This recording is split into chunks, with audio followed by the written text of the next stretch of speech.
it's me Lovelyn and welcome back to my channel. So for today's video guys, ang gagawin po nating content ay guitar tutorial. First time ko pong mag-content ng guitar tutorial. Ang kanta na gagawa natin ng guitar tutorial ay ang Pasilyo by Subkissed Lola. So yon, sobrang dali lang po nitong tutorial na to. Dahil nga kaya ko, ibig sabihin kayang-kaya nyo rin. Wow! Lalo na kung very professional kayo. Kasi basic na basic lang to sa inyo. Wow! So para hindi kayo mahirapan at makasunod kayo sa ating tutorial, makinig kayong mabuti guys. Okay.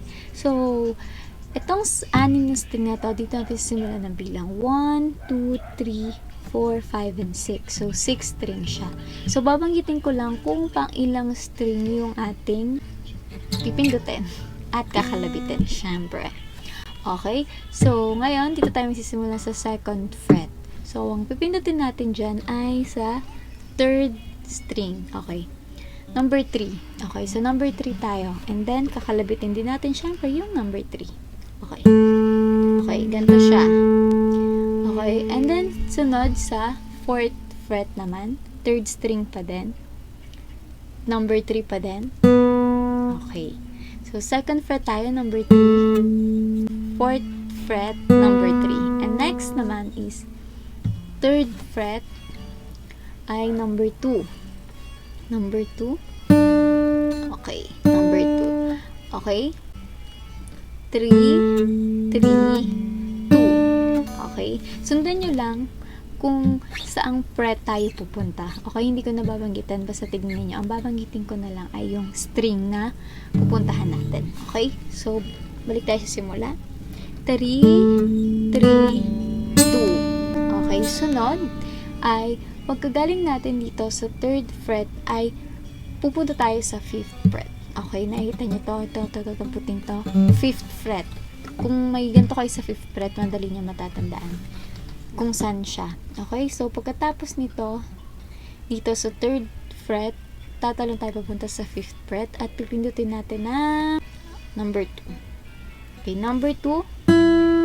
Okay, so meron tayong gagawin dyan, yung tinatawag na hammer or hammering, something like that. So, pag pagpindot ninyo sa 5th fret ng number 2, mag-hammering tayo dyan, like this. Sa 7th fret, okay? Ganon. Okay, so, yung tinatawag na hammering or hammer ba yun? Parang pipigilan mo lang yung tunog niya, pero may tunog pa rin siya. Parang mas nagkakaroon lang siya ng kulot. Kumbaga sa pagkanta ay parang kumukulot siya. Ganon. So, sa number 2, sa 5th fret, hammer sa 7th fret. Okay. So, pag pinot niyo, sabay ganon. Okay, ganon. Ganon yung magiging tunog niya. Okay. So, 5th yun and 7th fret. Sa number 2 pa rin ang string natin. Okay, balik tayo sa umpisa. Mali ako. 3, 2. Okay, 2. Diba, ganon. Okay, ganon. Diba? And next naman yan is 5th fret pa rin tayo, pero sa number 1 naman. So, mag-hammering ulit tayo dyan sa pang-pito ulit na fret. Ganun ulit yung gagawin natin, katulad ng ginawa natin dito sa number 2. So, number 1 string tayo. Ay, sorry. Okay, ganun lang din, like kanina, gato. So, pareho lang siya. Okay, ganon. Okay, simulan natin sa una ulit. 3, 2, 1. Okay, and last na to guys. At pagkatapos nito, pwede na. Okay? Pagkatapos nito, balik tayo sa 5th. Stay tong index finger natin sa 5th. Okay, so ganyan.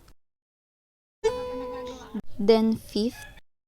Then 5th fret pa din. First string. Okay, ganito. 1. Then 7th fret. 2. 2 and 5th fret, 2.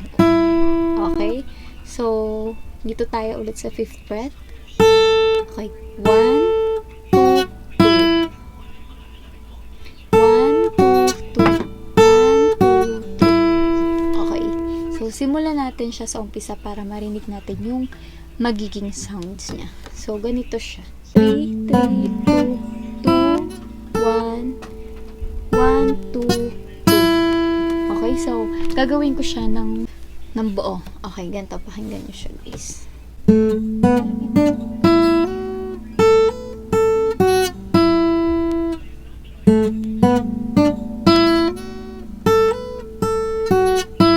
So, ganun lang kadali, guys. Sana ay nasundan ninyo ang ating guitar tutorial for today's video. Guys, thank you for watching and I hope you like this video, and please don't forget to like and also subscribe to my YouTube channel. Okay, so yun lang guys. Thank you so much. Bye!